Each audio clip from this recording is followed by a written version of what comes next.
Holiday nga pala ngayon at mamimingwit tayo at sana hindi lang isda yung mabingwit ko, sana pati katang, alimango, alimasag, lahat na. Bago tayo mamingwit, kakain muna tayo para may lakas tayo. Bakit ka pa mamimingwit? May isda na pala dito. Mamimingwit ba tayo? Ha? Sabi. Tara, mamingwit tayo ng alimango. Dito nga pala kami guys mamimingwit, papakita ko sa inyo. Yan, nakapunta na rin kami dati dito 4 years ago. Tapos may tulay pa dati dyan. Pero tinanggal na pala nila ngayon. Pwede yata dyan mag-dive. Destination ka talaga dito. Final destination ka nga dyan. Kakainin ka ng isda.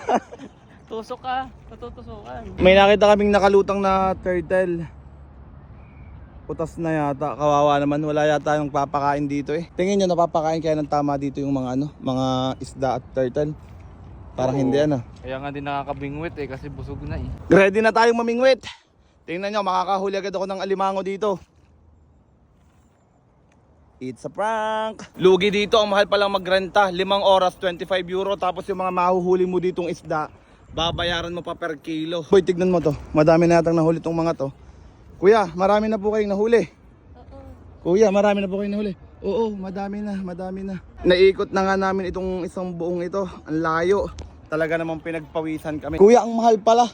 Pag nakahuli ka, babayaran mo pa ang mahuhuli mo. Babayaran din? Per kilo. Ayan, liliit naman. Layo. Layo. Hindi ka makakahuli dyan. Uwian na nga pala tayo ngayon. Tapos bago nga kami umuwi, natapunan pa ako ng strawberry dito sa sando ko. At kita nyo ba to? Titanic, natagpuan ko na. So hanggang dito na lang. Toink toink.